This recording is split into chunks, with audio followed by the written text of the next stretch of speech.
사도행전 14장에 기록된 이 말씀을 통해서 하나님께서 주시는 은혜를 우리가 함께 나누기를 원합니다. 여러분이 사도행전 14장 말씀에는 이 바울의 1차 전도 여행 동안 있었던 많은 열매들을 소개하고 있습니다. 이 바울의 전도 여행은 이방인을 위한 전도 여행이고 하나님의 구원 계획이 이루어진 것입니다. 그리고 이 바울의 선교 여행은 성령의 보내심을 받은 것이고 이 성령의 역사를 통해 복음을 전하게 됩니다. 그래서 구브로에 있는 이 바보 파포스에서는 이 바 예수라는 무당이 눈이 어두워지는 이 표적을 행함으로 총독 서기오 바울이 예수를 믿게 되고, 이 비시디아 안디옥에서는 바울이 이 구약의 말씀을 통해 예수 그리스도의 십자가와 부활을 증거하게 될 때 많은 헬라인들, 이방인들이 예수를 믿게 되는 역사가 있었습니다. 이 사도행전 13장 48절 말씀에 보시면 이방인들 중에 영생을 주시기로 작정된 자는 다 믿더라라고 말씀을 합니다. 그리고 오늘 이 사도행전 14장 말씀에는 이 바울이 세 번째 도시인 이고니온이라는 도시에서 이 하나님 말씀을 전하게 될 때 허다한 무리가 믿게 되었다라고 말씀을 합니다. 여러분 사도행전 14장 1절 말씀에 보시면 이에 이고니온에서 두 사도가 함께 유대인의 회당에 들어가 말하니 유대와 헬라의 허다한 무리가 믿더라라고 말씀을 합니다. 이 바울은 이고니온에서도 이 비시디아 안디옥에서 설교했던 것처럼 유대인들이 있는 회당에 들어가서 하나님의 말씀을 전할 때 이 많은 유대인들과 헬라인들, 이방인들이 예수를 알게 됩니다. 그 숫자가 얼마나 많은지 셀 수 없을 정도로 많았기 때문에 허다한 무리라고 기록을 하고 있습니다. 그런데 이때도 유대인들이요, 바울과 기독교인들을 비난하면서 분란을 일으키게 됩니다. 2절 말씀에 보시면 그러나 순종하지 아니하는 이 말씀을 믿으려고 하지 않는 이 유대인들이 이방인들의 마음을 선동하여 형제들에게 악감을 품게 하거늘이라고 말씀을 합니다. 이 유대인들은 예수님을 메시아로 믿지 않습니다. 도리어 예수님이 하나님의 아들이라고 했기 때문에 신성모독죄로 십자가에 죽게 한 자들입니다. 그래서 이 유대인들이 예수를 믿으려고 하는 사람들의 이 마음에 악감을 품게 했다는 것은 마음을 상하게 함으로 예수를 믿지 못하게 한 것입니다. 그러나 3절 말씀에 보시면 이 사도들이 사람을 의지하지 않고 주를 힘입어 담대히 말씀을 전할 때 표적과 기사가 나타나게 됩니다. 이 표적과 기사는 무엇을 증거하느냐? 은혜의 말씀을 증거했다라고 말씀을 합니다. 그래서 이 사람들이 표적 때문에 하나님의 말씀이 진리라는 것을 믿게 되었다라고 말씀을 합니다. 그래서 이 유대인들을 따르는 자들, 예수를 구원자로 믿지 않는 자들과 또 바울과 바나바를 따르는 자들, 예수를 구주로 믿는 자들이 있었다라고 말씀을 합니다. 말씀을 믿고 예수를 믿는 자들과 믿지 않는 자들, 이 둘로 나눠지게 됩니다. 믿는 자들은 순종을 하지만 믿지 않는 자들은 대적을 하게 됩니다. 여러분, 이렇게 이고니온에서는요, 유대인들의 방해와 핍박이 있었음에도 불구하고 이 하나님 말씀을 사모하는 자들은 예수를 믿게 되는 역사가 나타나게 됩니다. 그리고 얼마 후에 5절 말씀에 보시면 이 유대인들이 결국 이 바울과 바나바를 모함을 하고 돌로 치려고 계획을 세울 때 이 바울과 바나바는 루스드라와 더베 지역으로 이동을 해서 말씀을 전하게 됩니다. 이 이고니온에서 루스드라와 더베까지는 약 80km가 떨어진 도시입니다. 이 바나바와 바울 일행은 유대인을 피해서 루스드라라는 도시로 이동을 하게 됩니다. 그런데 8절 말씀에 보시면요, 이 루스드라라는 곳은 우상을 섬기는 곳입니다. 그래서 하나님께서는 더 큰 기적으로 이 하나님 말씀을 증거하게 하십니다.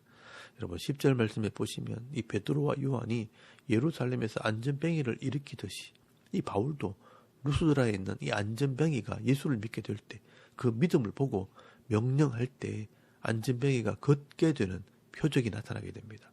여러분 8절에서 10절까지 말씀에 보시면 이 루스드라에 발을 쓰지 못하는 한 사람이 앉아 있는데 나면서 걷지 못하게 되어 걸어본 적이 없는 자라 바울이 말하는 것을 듣거늘 바울이 주목하여 구원받을 만한 믿음이 그에게 있는 것을 보고 큰 소리로 이르되 네 발로 바로 일어서라 하니 그 사람이 일어나 걷는지라 라고 말씀을 합니다. 이 루스드라 사람들이 나면서 걷지 못하던 이 사람이 걷게 되는 이 표적을 보고 깜짝 놀라게 됩니다. 이것은 분명히 사람이 할 수 없는 일이 벌어진 것입니다.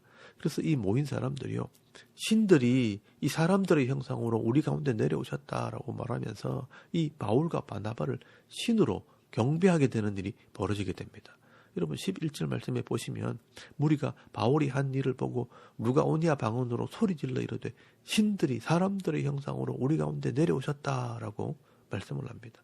여러분 이런 표적들은 하나님을 전혀 알지 못하는 곳에서 일어나는 현상입니다.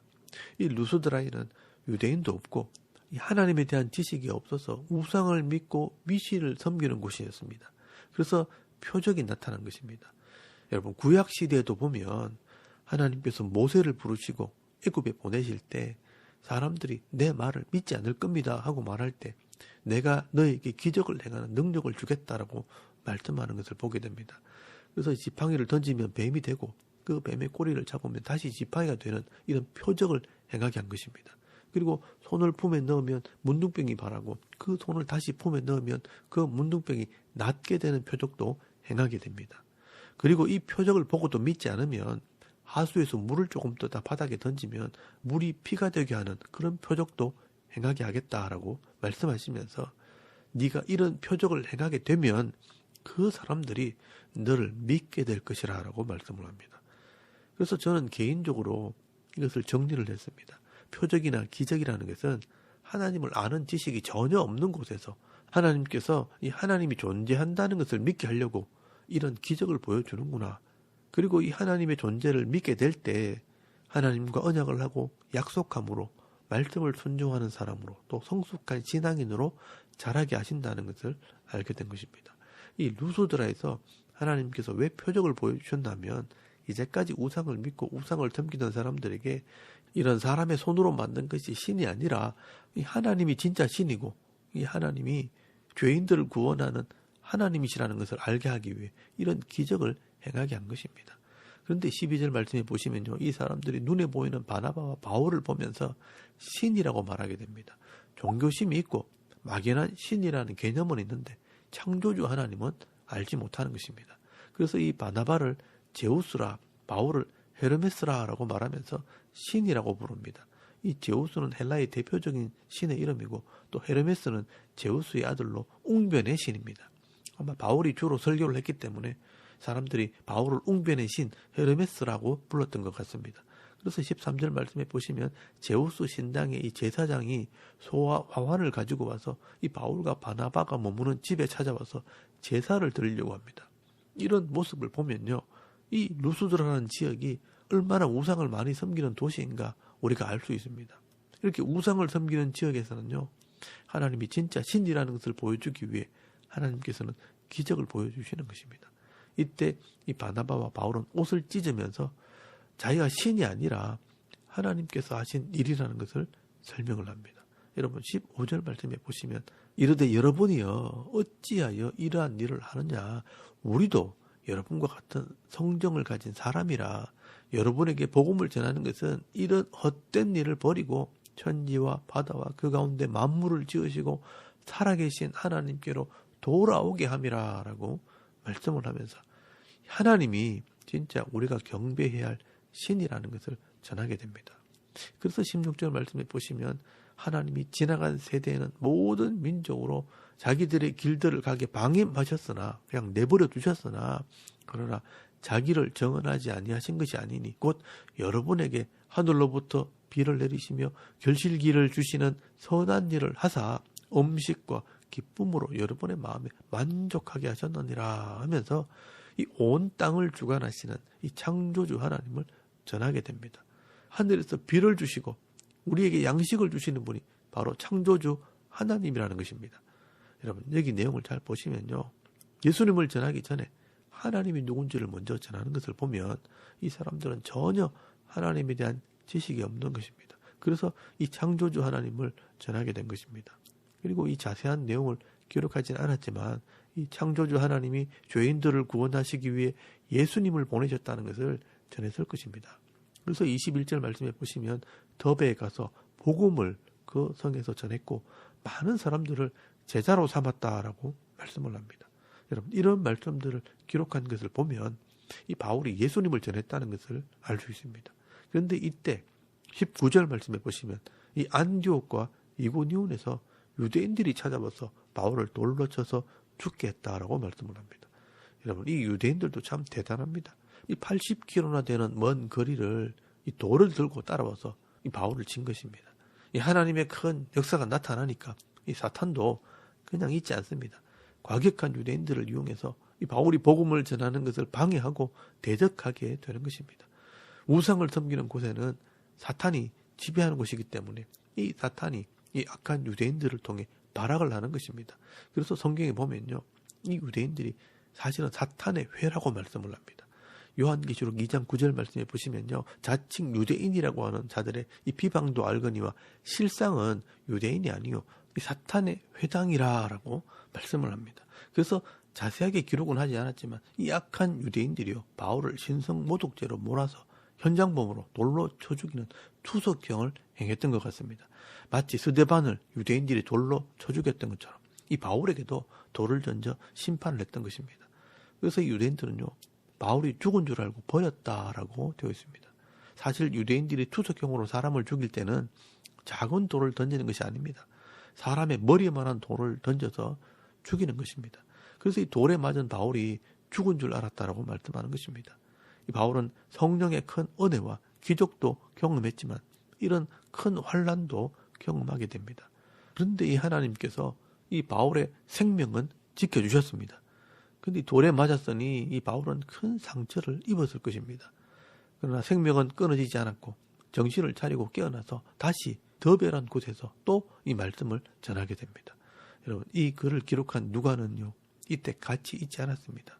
이 바울에게 들은 것을 가지고 기록했기 때문에 간단하게 기록을 하게 됩니다. 이렇게 바울은 1차 전도여행을 할 때는요, 이 불타는 사명감으로 복음을 전하는 이 사명을 감당하게 됩니다. 이 분명히 바울은 큰 상처를 입었을 텐데 여기서 멈추지 않고 21절 말씀에 보시면 더베에서 많은 사람들을 제자로 삼았다라고 말씀을 합니다. 그리고 이 바울은 다시 이고니온 루스드라와 이 안디옥으로 돌아와서 이 제자들의 마음을 굳게 하고 이 믿음에 머물러 있어라 구원하고 이 하나님 나라에 들어가려면 이 많은 환난을 겪어야 할 것이라고 이 말씀을 전하고 이 장로들을 세우고 돌아왔다라고 말씀하고 있습니다. 여러분, 이 지역을 갈라디아 지역이라고 하고요, 나중에 이곳에 갈라디아 교회가 세워지게 됩니다. 이 바울은 아마 상처는 아물었을지라도 이 돌에 맞은 흔적이 남아 있었을 겁니다. 이런 상처의 흔적을 가지고 하나님의 나라 백성이 되려면 많은 환난을 겪어야 한다는 이 말을 할 때 많은 사람들이 공감을 했을 것입니다. 그리고 이 바울은 밤빌리아와 버가, 아탈리아를 거쳐 원래 출발했던 이 수리아 안디옥으로 돌아와서 이 교회에 선교 보고를 하게 됩니다.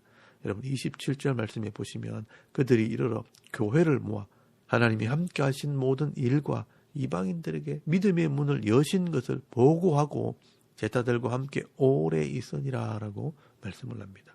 이렇게 바울의 1차 전도 여행을 좀 정리하면 이 바울의 1차 전도 여행은 바울의 열정적이고 또 과격한 그런 전도 활동이었다는 것을 알 수 있습니다.